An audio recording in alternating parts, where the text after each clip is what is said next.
Hey you, so on this video, why you lose money stacking silver.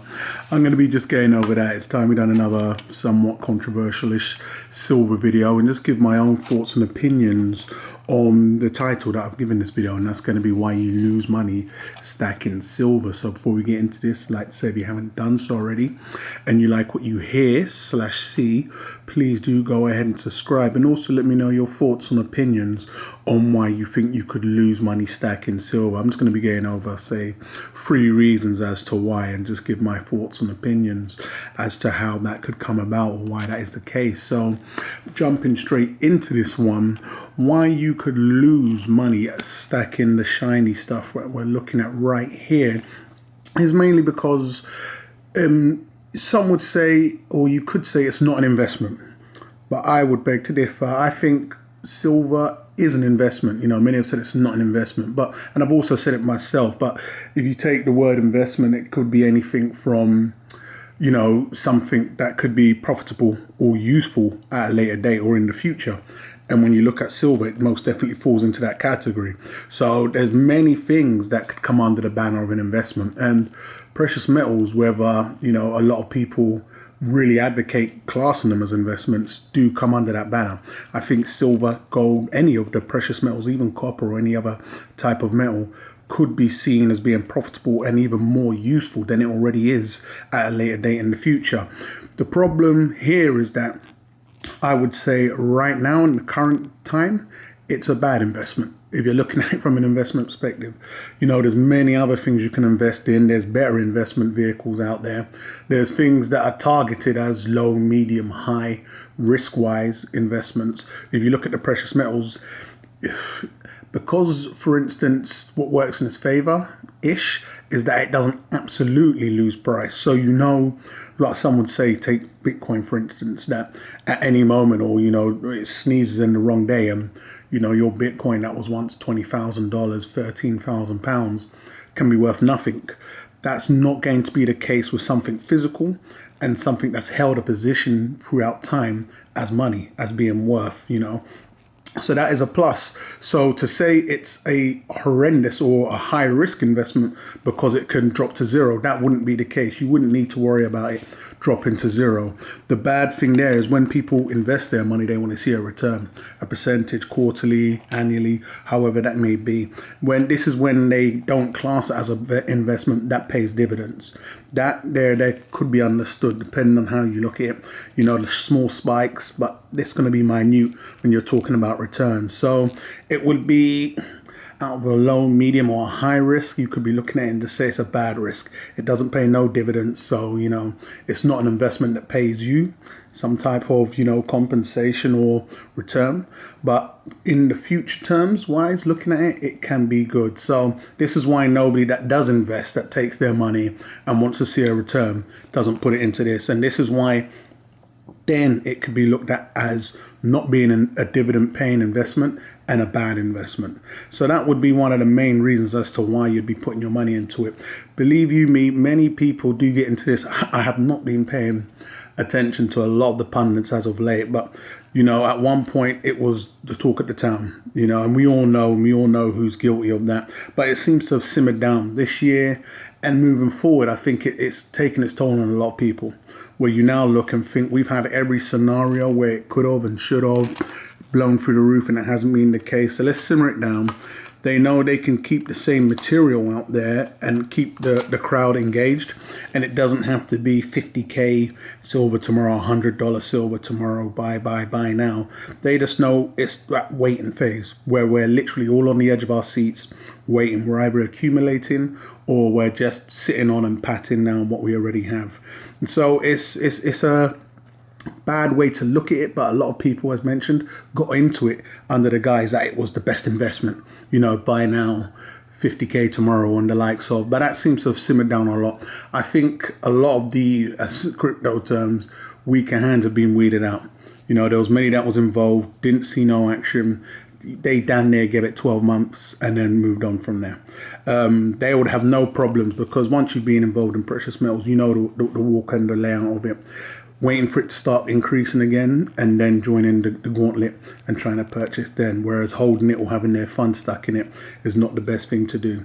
So that's one of the way a lot of people lost money investing in silver or stacking silver, and that's one of the ways you can do it also. So hopefully I'll touch upon one of the ways to avoid that at the end of this video. So the next way you're going to lose money stacking silver is not understanding that currently spot price plus the premiums really do work against it, more so than gold, more so I'd say than any of the other metals, because it's priced where the everyday man can purchase it, but it's still got the spot price and the premiums that work against it. You know, when you're looking at the best of the lineup that is available to the everyman, you really have copper or silver. That's in the lineup. I know there's many other precious metals and other metals, but when you're looking at the platinum metals, they are priced up in the hundreds. So you have the platinum, palladium and rhodium. We all know they're sky high, or just, you know, a little better than gold, but not quite there. When you look at copper, it can be a place. Some have got involved and some have mentioned why they think that's the best. When you're looking at platinum and palladium, although I believe it's platinum that's looking a lot more attractive, once again, it's not there for the everyday man. So this one here that has the many uses, we know all the many uses. I've done the healing properties. It has a lot, well, I'd say it has a lot more badges than the other metals, and it's a lot more affordable. And this may be the reason why it can be looked at as an industrial metal. It can be looked at as an investment metal. It can be looked at as a money metal. Regardless of how that may be, spot price definitely works against in its favor. These things ain't taken into account. I think it hits a lot of people once they've purchased, inquire to sell, or find themselves in a tricky situation. We've all been there. No one wants to be there, but it's just a situation that you can't avoid. So when you take spot price plus the premiums, not to forget, in the Americas, you guys have it a lot better. I know you're going through situations now where you're having issues where sales tax, I believe. But for us in UK, specifically in Europe, we've always had to deal with ridiculous prices, including VAT, you know, the high spot price and then the premiums also. And each dealer has their own way of approaching it. Some dealers charge absolutely nothing. You know, I know for a fact a lot of European dealers, some of the main brand European dealers, absolutely make no money on these. You know, that what they make is an absolute tiny spread.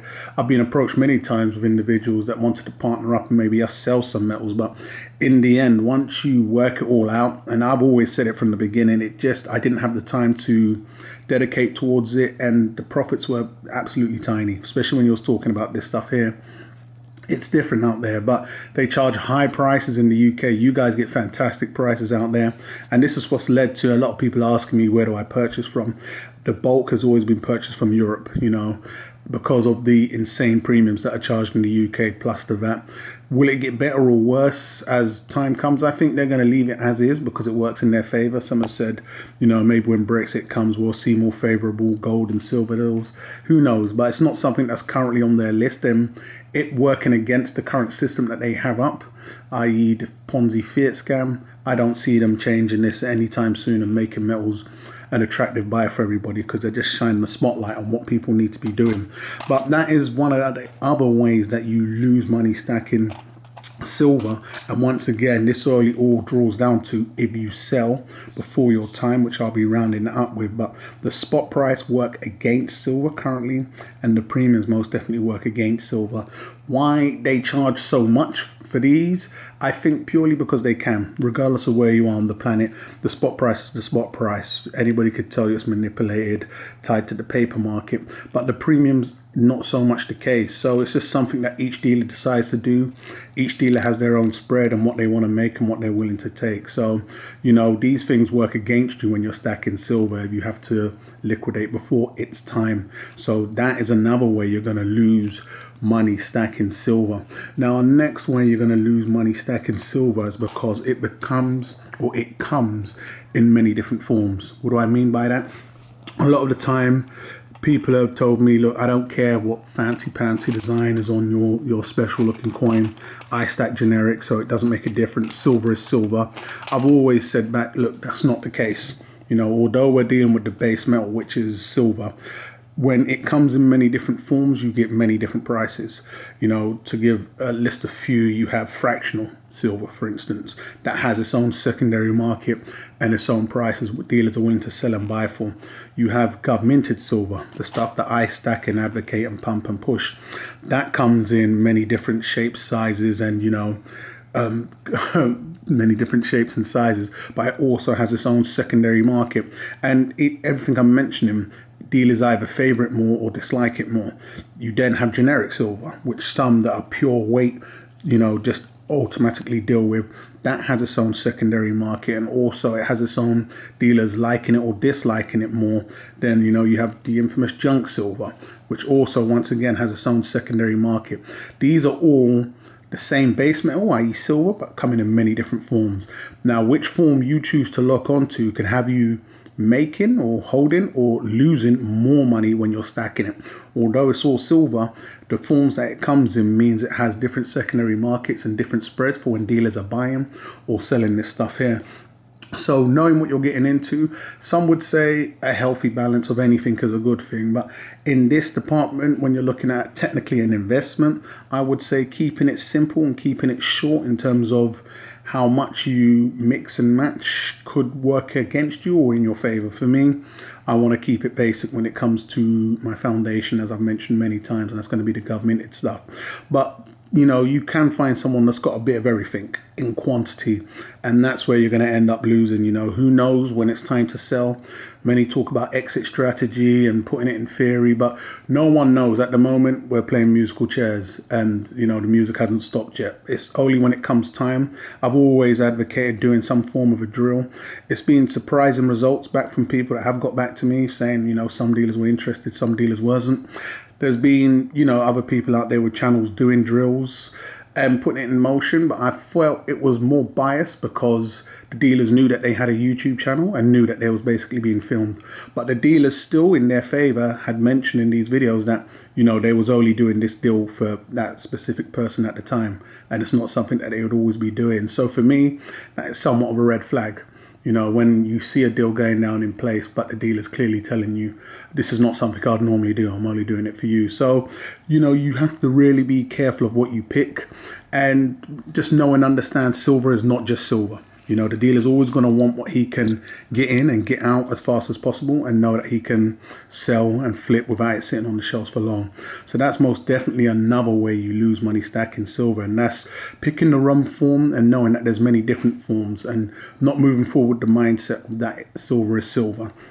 So all of what I've mentioned boils down to this, and it's going to be you only lose when you sell on a low. The aim of the game is if you are in this for the long term, if it's your pension, your IRA, or something you'll be drawn out from 20, 30 years from now, is that we want to be in a much different or stronger position than we are now. Bad things happen in life, unforeseen things happen in life, and you don't want to be drawn upon your silver when that does happen. But if that is the case, you never want to be selling on a low, because regardless of what I put down, whether it be form or spots or premiums or being an investment or not, you're going to lose. If you are going to have to liquidate, you most definitely don't want to liquidate on a low. That's investment 101, buy low, sell high. So that's what you ultimately want to avoid. So put yourself in a strong position where you don't have to draw upon it and you're not using your life savings, and you most definitely won't lose stacking silver when that's the case. So I'm going to wrap this one up, guys, but I'd love to know your thoughts and opinions on, the whole situation, on do you believe you can lose money stacking silver, or have you lost money stacking silver, or have you just made money? I've mentioned many times that the bulk of my stack was purchased on a much lower spot price, so I'm technically still up. But with a lot of the newer purchases I've done, whether it was from the more higher premium coins and the likes of, and even with the higher spot price, with spot bouncing up and down and dealers offering a percentage below spot, I'm barely breaking even on some of my newer, later purchases. But I'd love to know your current situation. Have you lost money stacking silver, or do you believe you can't or can lose money stacking silver? So go ahead and let me know your thoughts and opinions down below in the comments. Once again, please do go ahead and subscribe if you haven't done so already. And I'll catch you guys on the rebound.